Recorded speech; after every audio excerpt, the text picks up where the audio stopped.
Before you start, I left something for you in the show notes. If you've been creating content but not seeing it connect, or maybe not in the way that you hoped, the 3-minute founder voice quiz will show you why. And once you know your natural voice, everything you create becomes clearer and converts better. It's below. Take it before you forget. Now, let's begin. Most founders, especially in the early days, try to win by doing what already exists, just better or a little more uniquely. But this conversation with Rebecca Matchett will challenge you to ask a bigger question. It certainly has challenged me. What's the thing that's missing in your industry? And why aren't you building that?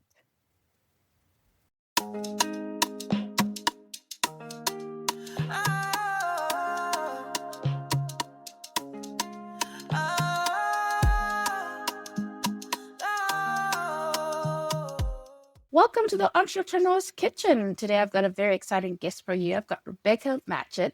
And Rebecca is a seasoned entrepreneur, having founded and led several fashion companies, including Alice & Olivia, Rebecca and Drew, Sophie Hudson for HSN, InStyle Essentials for InStyle Magazine, and TrioFit. Rebecca has demonstrated her ability to identify and address market needs, culminating in her patent in women's sizing marketed through the TrioFit brand. Rebecca, we're so excited to have you here because I think you exemplify, one, excellence, two, something that women entrepreneurs and founders can look up to. And you've done a lot of things. I think if I was to read all of it, we'd be here for the next 10 minutes, still me trying to summarize what you've done, and I still couldn't capture it all. So thank you so much for being with us. Rebecca, please tell us, who is Rebecca and what's the mission? Thank you for having me. I'm excited to be here. Yes, I'm Rebecca Matchett, originally from Boston, Massachusetts. I've now been in New York for more than a couple of decades, and my professional career has been here from the beginning, from when I graduated college. And as you mentioned, began with Alice & Olivia. So women's fashion company, very trend-based, trend-focused. And the mission there was really just, I was young, I wanted to grow a company, I was interested in fashion and wanted to make my mark, trying to bring something new to the market visually. And from there, my business sense kicked in a little bit more, and I was more interested in impacting the market, bringing change to the market, filling a gap in the market. And that is where TrioFit came in. As you mentioned, TrioFit is actually a patented sizing system for women, and we sized clothing by bra size and height. So our aim there was to fit the problem area of a woman, which was the bust, because clearly women come in all shapes and sizes, and we tend to have to fit the largest part of our body, right? So imagine a woman, very small frame, big bust. They're forced to size up and up in order to have a garment that sort of didn't pull at the buttons, create embarrassing gaps. A partner and I created TrioFit, and we applied that technology to several brands. Rebecca and Drew, Sophie Hudson, and InStyle Essentials, all of which you mentioned. So we were showcasing that patent in different price points, different markets, different distribution channels to really try and fill a void that we felt existed in the marketplace that existed for men with neck size and arm length. But for women, the equivalent to us was the bust size that we were trying to accommodate. So from there, my current foray and the one I'm absolutely most excited about, because I think the mission and the impact is far beyond anything I've attempted so far, is Synchrony. And Synchrony is a social app for neurodivergent adults. And it's the first of its kind app that uses AI, chat assist. It has a referral-based system to keep our community authentic. And it is used to close the gap of social isolation and loneliness for the neurodivergent adult community. So the mission there is far greater, far more impactful than anything I could ever hope to accomplish in fashion. And though we haven't launched yet, we are close. And I can already tell that the impact is going to be incredible. I wonder what has been like the through line. What has remained the why through everything that you've done, Rebecca? Absolutely. So I am someone who I don't like to get into businesses that already exist. I'm not trying to find that tiny space between the wall and the wallpaper and see if I can make a living there. I really want to make an impact in a market. And with Alice and Olivia, as I mentioned, I was very young, but I did try to bring something new to the fashion scene. Variations in colors, patterns, textures, and we actually used upholstery materials for our pants in order to create that. So we did try to definitely differentiate ourselves from anything else that was out there. With TrioFit, clearly the ability to obtain the patent shows that we were filling a void that didn't exist there. Now, with Synchrony, this void, as I mentioned, is much greater and the impact is going to be much more substantial. But I do try to go into businesses where I feel like there is something lacking or the market just doesn't even exist. And that is really the case with what we're doing right now. We think that the neurodivergent adult community is completely underserved or not served at all appropriately in this social space. And I am not trying to put down any efforts whatsoever that address housing or address employment concerns. There's always more that can be done, but there are many resources in those areas. The social piece has been very neglected. I'm interested to know, Rebecca, you have a way of finding the gaps. Do you have a process? What are you saying to yourself all the time so you identify these things? I'm thinking for founders that are listening that I'll just find my little space, like you said, in the wall, and I'm not able to see that there are many gaps. Yeah, if you could speak to that, Rebecca. I think it's a matter of needing to be a little bit fearless because there are many opportunities out there where it's a little bit safer. Maybe you've seen the data that supports opening a little boutique, or there's an interest in opening a restaurant or creating a line of clothing that is a little bit different. You might have a different mill out of a different country, or you might be able to lower the price point.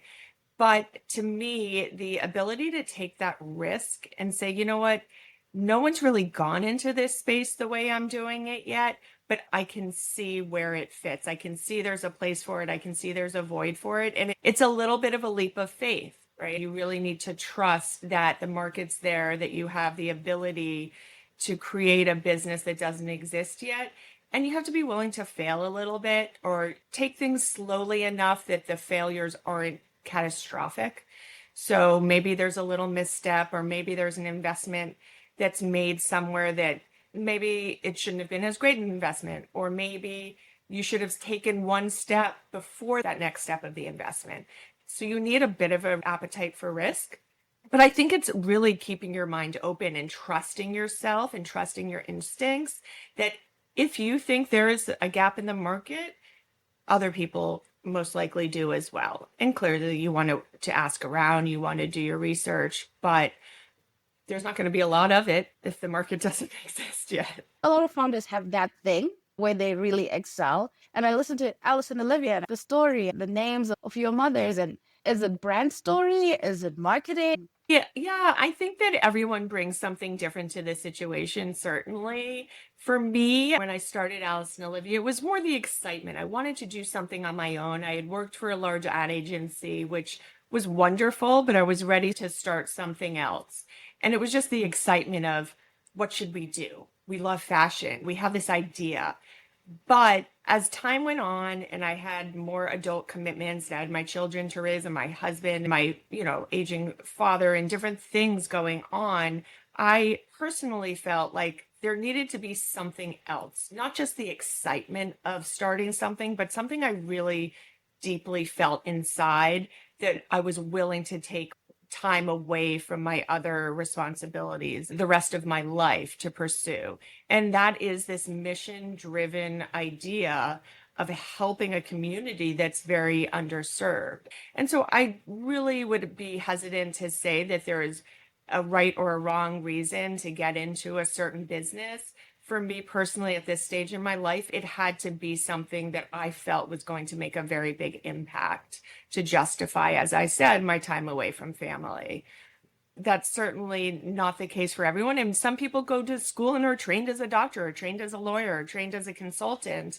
And that's their comfort zone. And therefore, I believe that they probably are most skilled in that area.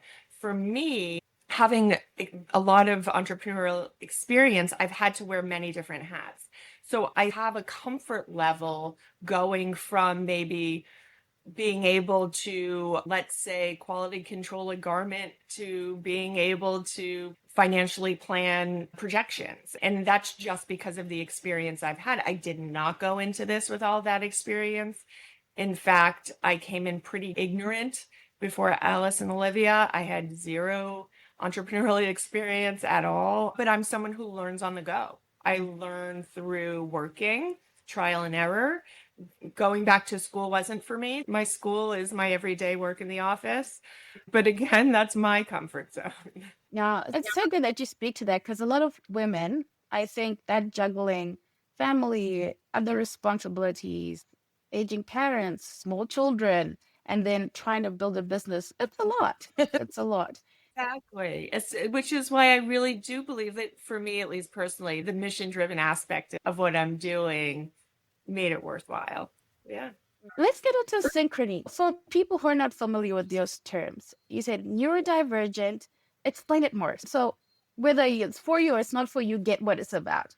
Absolutely. So it's a very broad term, to your point, and it can range from anything from autism to ADHD to high anxiety disorders. And the tricky part about it is that many people are self-diagnosed right now, and we certainly do not require an official medical diagnosis. If you believe that you fall within this category and you believe that the other social apps out there are not for you, that you don't fit in, that you feel uncomfortable, that you don't think your people are there, Synchrony is there for you now. And so we are purposely creating a very broad category called neurodivergence. If you feel that the other opportunities and the other applications out there are not for you, that's really who we're looking for. People that feel like maybe they need a little more support. And this is where our AI chat assist named Jessie comes in. Jessie is AI chat assist that will help you with any communication difficulties. It will help you decode conversations if you're having difficulty on our chat feature. It'll give advice on maybe topics to raise with the person you're chatting with on Synchrony. It'll help you, as I said, decode social situations that you might be a little unsure about.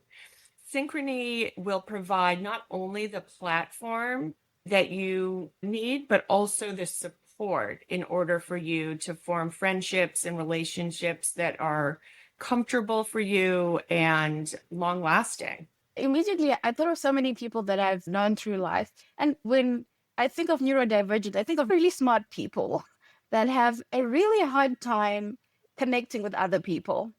And that becomes this thing that isolates them because they can't quite, I don't know how to explain it. You probably know how to explain it better than me. They can't quite get those social norms. But really bright, really amazing people that can't get into society for some reason because there's like a mismatch. Is that sort of the problem that you're solving? Absolutely, it is. And there are many resources for this community when they were younger, let's say in high school, still living at home. And once you become an adult, those supports really disappear. And I think I mentioned earlier, most of those supports go into housing and employment. And those are critical areas.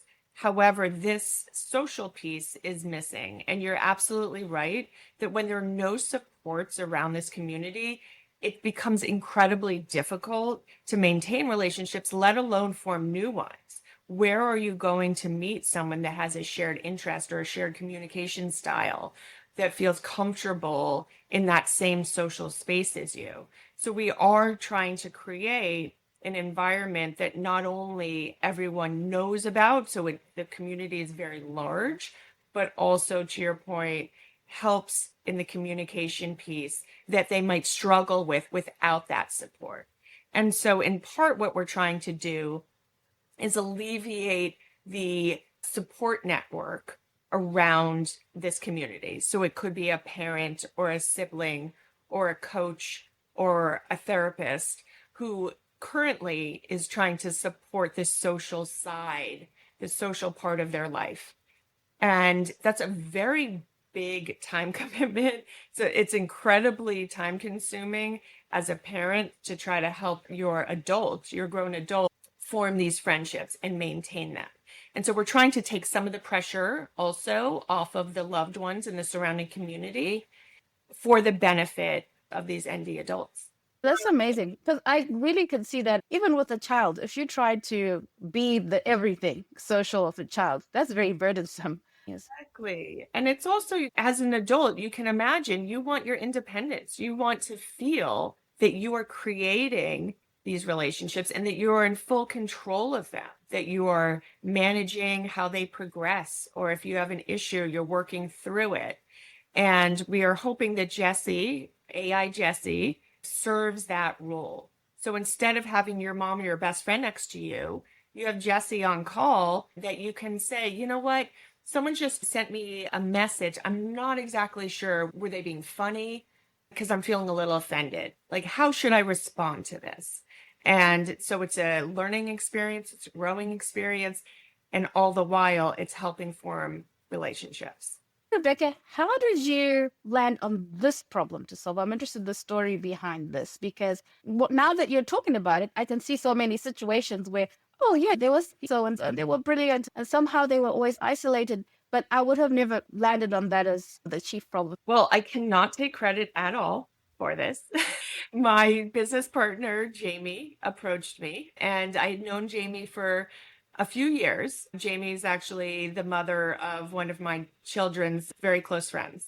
So we got to know each other because of our daughters. And Jamie also has a son, Jesse, who we named AI Jesse after. We were out to dinner one night and then out to lunch the next day. And she said, I have this idea and I know you've started several companies. Do you think there's something here? How would you go about it? The more I thought about it, the more we talked about it, I said how I would be thrilled to be part of it. I'm happy to help. I'm happy to give you my ideas. But if you need someone in that COO role or any role, really, I would be interested. She said yes. She already had a partner named Britt, and Britt is an autism specialist. And so we sort of bring this dream team of different experiences. Britt with her autism specialty, Jamie with living every day with her adult son, Jesse. And then I have that sort of startup COO experience. So I didn't know exactly what my next move was going to be. I knew I wanted to do something. I love chasing my kids around, but I also knew that there was this side of me that was missing, and I was waiting to see what it was going to be.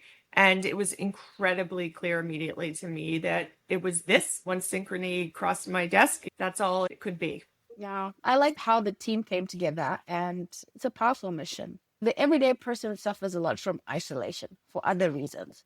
But I think there are certain communities that really suffer in a deep way due to isolation. And I, yeah, I think that's one of them. So it's a great mission, Rebecca. Now, I wanted to ask you this because founders are always so interested in this. You get into the tech space and you have this product that doesn't seem like a tech product. And it's completely, you're patenting. What? Okay. So I'm wondering like how that process unfolded and what it was like. Did you look for investors or was it like sharing what you were creating? This for Synchrony specifically? For TriOfit. For TriOfit. Okay. Yeah. It absolutely was, yes. Not what you would think of when you think of technology or a patent, certainly. But okay, so why did we go down that route? We felt that we had a very unique idea. One of the big growth opportunities with TrioFit was to license the technology to other companies. And so we needed legal protection on the concept. And it's also why we did the proof of concept at different price points and through different distribution channels. So, for instance, Rebecca and Drew was a higher end. We sold through the big department stores like Neiman Marcus and Saks. Sophie Hudson, as you mentioned, was on Home Shopping Network. So that was the lower price point. much larger quantities. And then for InStyle Magazine, it was yet another distribution channel through their publication and aligning ourselves with a name that was already very well known within style. But it was certainly not a normal technology company. And it's funny because now with Synchrony, I'm in a real tech company creating this app. I still am not a expert by any means in technology or app development, and it was actually one of the big challenges was to find a partner in our app developer that we really trusted, because everything relies on the development of this app, of course. And we had to trust our third party, that they understood the mission and that they understood what we were trying to accomplish. And we have been phenomenally lucky in that regard. But really, with all of these companies, I tried not to go to outside investors. My partners and I are able to, at least at the beginning, put in the capital that's needed to prove the concept. And that's always what my goal is, to self-finance until I can prove the concept. And then if it gets to a point where outside capital is needed, at least we have something to sell and value to show as we're marketing it. As you're looking for the partner, like you said, in this case with Synchrony, the app part is hugely important. What are you looking at? How are you thinking through who the right partner is? I think a lot of founders get stuck on that point of, okay, so how am I going to find this person? And what am I thinking when I'm looking for them?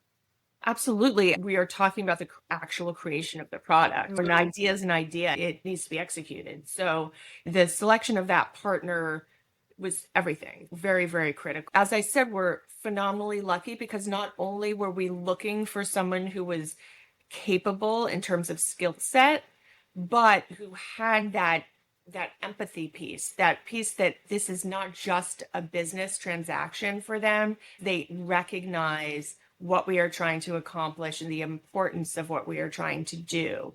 And so a lot of the sort of interview and vetting process is about, we give them a presentation. This is what we are trying to accomplish. Now tell us back, what would you do? How do you interpret what we just told you?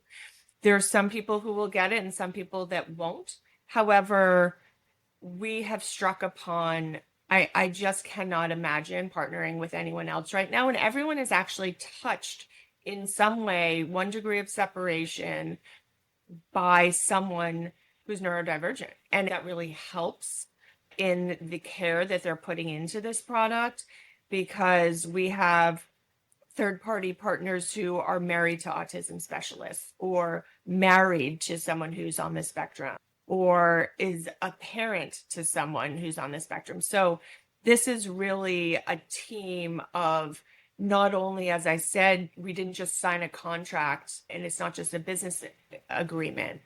Everyone is very personally invested because everyone has been very personally touched on a daily basis by the community that this is going to serve. I'm excited for this, super excited for this. I know you're launching in January.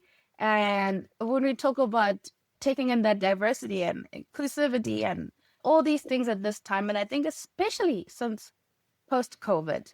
Yeah, no, absolutely. And you said it earlier that we are dealing with a isolation, loneliness crisis right now, just as a whole society. But this community in particular has really been neglected. And so you think of all of the resources and all of the attention on a national scale that has been put into mental health and combating loneliness and the importance of seeking help, but not for this microcosm of the population, not specifically for the neurodivergent community, who I would argue needs it more than anybody. I agree with you. I'm so excited for this, to look at the impact that this is going to have for so many people. I know we're almost out of time, Rebecca. If I can just have a rapid fire, just a few questions, you let me know what comes to mind quickly. Firstly, the first word that comes to mind when I say fashion industry. Fickle. The most important quality when you're building a tech company. Patience. The most underrated skill of a founder. Being flexible, keeping an open mind. A book or a resource that you would hand to a founder that is building in a sensitive or vulnerable market, or any market that you'd say, this is the book. Oh, goodness. I don't know if I have an answer for this one. And it's a book I'm reading right now. And I talk about this with my friends all the time. I read on a Kindle and I never know. I don't look at the titles the whole time I'm reading them. The Flexible Entrepreneur, I'm forgetting the name of it. It's the book, though, that I would recommend to anyone. Oh, I wish I could think of it. I think it's, ugh, I'm sorry, I'm blanking on it. I think That's it's the okay. Flexible. One thing that you would say as a founder, you continually try to figure out or try to develop. It's never stopped. Oh, the one thing that will never stop. I think the way I try to operate is through best practices, being flexible with everything and never being concerned to change something, even if you're partway down the road or mostly down the road, you pivot when you need to pivot. And if you had to say something to Rebecca starting out, knowing that this is where this journey is going to take you, what would you say to her? What do you wish someone would have said to you? I would say what I actually just said before, which is I wish I would have believed that I could pivot at the very beginning. Once I made certain decisions early on in my career and I thought I was too far down a certain path, I wish I realized it's okay. I can cut my loss and pivot to a different aspect of a business. I think that one of my biggest issues early on was I was trying to do too much for too many people, and I should have narrowed my scope and I should have been more focused on who my consumer was and my specific customer versus trying to please everybody. Yeah, that's good advice. Now, when Synchrony launches, and if it does what you and your partners and your team hope that it will do, what will make you say, wow, this was worth it?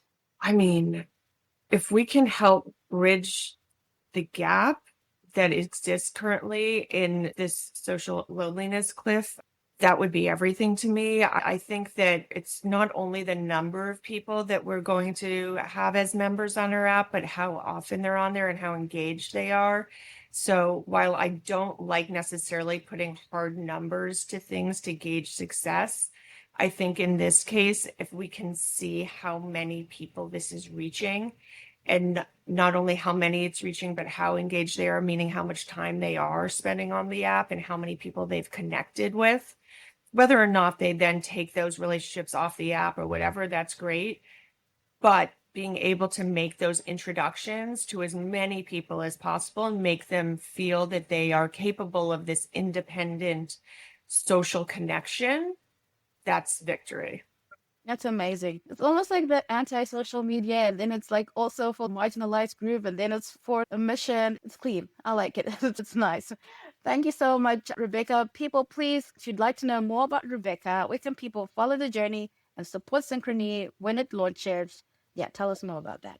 Yes, so we will be launching late January, early February. But in the meantime, you can sign up for the waiting list on joinsynchrony.com and definitely follow us on our social media Synchrony app. Please, to the audience, do share this. It's a big mission, and I think it's a good thing. It's a good thing. So I'm excited for it, and I'm excited to see where this goes, Rebecca. Thank you so much for your time. Thank you for having me.